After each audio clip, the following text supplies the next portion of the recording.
I'm Michael, and this is California. And during the last 5 months, we have seen food prices reach record highs. And in fact, food has not increased so much in such a short time in nearly 50 years. And that means that all of us have to be more selective about the foods we can afford when we go to the grocery store. And for many Americans who rely on food assistance programs like SNAP or WIC, it means they may even have to go without some of the staple foods they have been accustomed to. This is because although there has been some temporary expansions and extensions made to food assistance programs, they are not keeping pace with the rapidly increasing cost of food as a result of the pandemic. And this disproportionately affects low-income Americans like seniors, children, people with disabilities, and folks of color.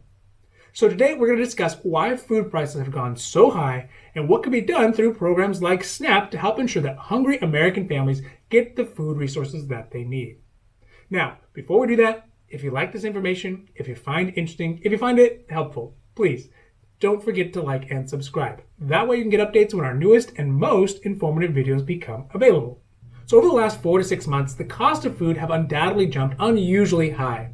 And this is primarily due to things like supply disruption. So for example, food factories have been temporarily closing food production line or reducing production because of fears of spreading the pandemic, as well as some basic supply and demand effects are happening here. So people are just buying up more food to eat at home than is being produced, causing food prices to spike. This has caused food prices to jump an average of 4.8%, but has really been felt in some specific food categories, primarily meat, poultry, eggs, and some other foods that generally make up our daily diet.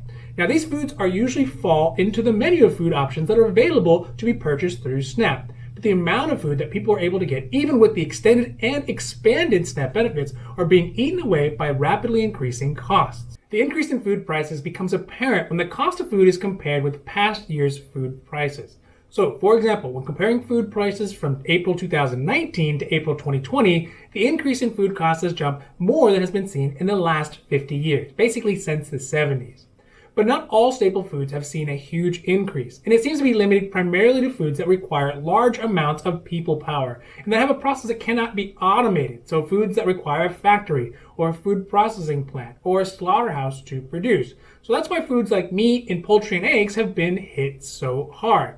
So, for example, fruits and vegetables, they only increased around 1.5% from May 2019 to May 2020. Or cereals and baked products have only gone up 2.6%, which is normally a lot, but pretty minimal in comparison to things like non-alcoholic beverages, which increased 4.1%, or dairy, which increased 5.7%.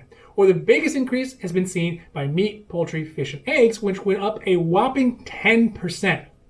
These increases should not be a surprise to anyone who's gone to the store to buy meat and eggs in the last few months. It is definitely something that we all feel when we head through that checkout line.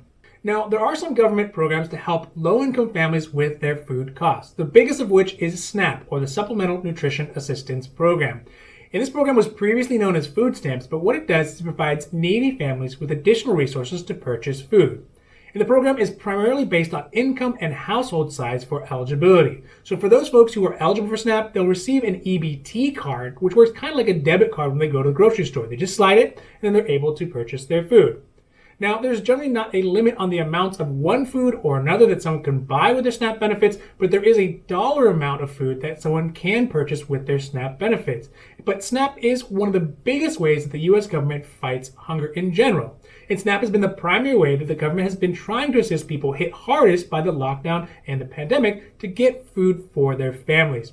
But many of the changes that SNAP has done to address the increased need caused by the pandemic are only temporary or are falling short of providing an adequate level of assistance. SNAP has made some temporary changes to help ensure that families get the nutritional resources they need through the end of the pandemic. But SNAP is run by states, and not all states have made all the changes that I'm going to mention. Now, the two main changes that have been made are first, that SNAP is increasing everyone's monthly benefits to the max. Now, I'm not going to get too deep into this one, but basically when someone normally has SNAP, the amount of benefit they get monthly varies based on their household size and their income. And for people who have incomes that are on the higher side of the range for SNAP, their income, as it goes up, it starts to decrease the amount of SNAP benefit that they can get on a monthly basis. This is why some people are only getting $12 a month, while others are getting much more. But temporarily, in the states that have expanded their SNAP benefits, people can get the full amount based on their household size, regardless of what their income is, although there still needs to be an eligibility requirement based on the income for the overall program.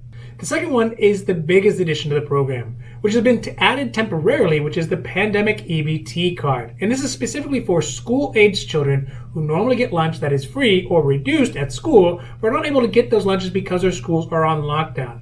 And the program provides additional money to households to ensure that children get the same daily nutritional value while they're at home that they would no longer be able to get while they're at school. These changes have gone a long way to help low-income families with the rising cost of food. But there's still a long way to go to ensure that they're getting enough resources to feed their family. So there's a couple ways that the SNAP expansion benefits could actually be improved. One way is that the federal government could force all states to participate in the SNAP expansion, because right now only 40% of the states are participating in the expansion, which leaves out a lot of people in other states who desperately need the help. Another thing that could be done is to increase SNAP benefits amounts to compensate for households with the lowest income levels. So right now, SNAP has allowed any household who qualifies for SNAP to get the max amount of SNAP benefits allowable for the household size, regardless of their income. And a lot of people have seen a huge increase in their SNAP benefits.